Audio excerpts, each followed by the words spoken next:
안녕하세요. 길을 제시하는 최원길 변호사입니다. 오늘은 2026년 7월 1일부터 시행된 전자증거 보존 요청 제도에 대해서 빠르게 설명을 해드리겠습니다.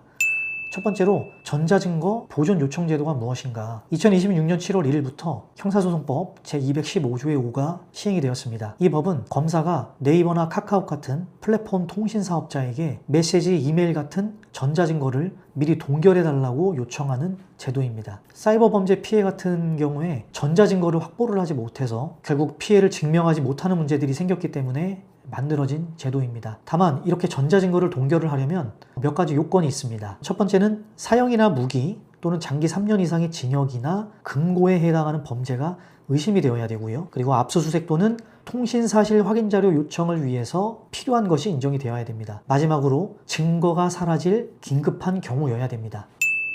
두 번째는 증거보존 요청 제도와 압수수색의 차이는 뭘까? 원래 그전에도 압수수색을 통해서 증거를 확보를 할 수가 있었잖아요. 전자증거 보존 요청 제도는 민사소송에 비유를 하자면 가압류랑 비슷하다고 보시면 될 것 같습니다. 가압류를 통해서 빠르게 재산을 동결을 시켜 놓잖아요. 그리고 나서 본안소송을 통해서 이제 나중에 실제로 집행을 하게 되는데, 마치 이것처럼 검사가 통신사업자에게 요청을 해서 빠르게 전자증거를 보존을 시켜 놓고 그 이후에 법원으로부터 영장을 발부를 받아서 실제로 전자증거를 확보하게 되는 구조입니다. 따라서 전자증거 보존 요청은 첫 단계라고 할 수 있고, 이렇게 빠르게 미리 동결한 전자증거를 최종적으로는 법원으로부터 압수수색 영장을 발부받아 확보한다, 이렇게 두 단계로 이해하시면 되겠습니다.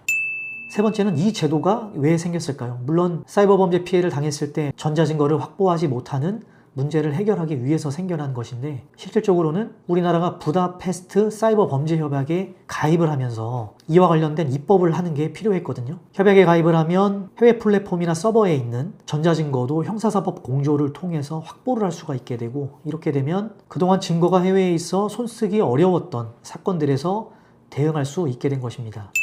마지막으로 가장 중요한 것입니다. 피해자는 어떻게 행동을 해야 될까요? 물론 이런 전자증거 보존 요청 제도가 있다라고 해서 안심을 할 수 없기 때문에 가장 먼저 첫 번째는 사이버 범죄의 피해자가 관련된 전자증거를 모두 확보하고 캡처하고 보존 조치를 먼저 하셔야 됩니다. 그런데 만약의 경우에 이런 것들이 되지 않았을 때 최대한 하루라도 빨리 신고를 하고, 설명을 드린 대로 수사기관에 이 전자증거 보존 요청 제도를 활용을 해서 증거를 확보를 하시면 되겠습니다. 사이버 범죄는 증거가 디지털이기 때문에 신고가 단 하루만 늦는다고 하더라도 증거 확보에 실패를 할 수가 있습니다. 이 점을 꼭 유의하셔야 됩니다. 이제 정리하겠습니다. 카카오톡 사기라든가 리딩방 사기라든가 단톡방 성범죄 피해라든가 이런 사이버 범죄의 피해를 당했을 때 가장 중요한 것은 증거를 확보하고 최대한 빨리 수사기관에 신고를 하는 것입니다. 그리고 설명을 드린 대로 2026년도 7월 1일부터 전자증거 보존 요청 제도가 생겼기 때문에 수사기관에 이 제도를 적극 활용해달라고 요청을 하셔서 범죄의 증거를 남김없이 확보하시면 되겠습니다. 영상이 유익하셨다면 구독과 좋아요 부탁드립니다. 구독과 좋아요는 영상 제작에 큰 힘이 됩니다.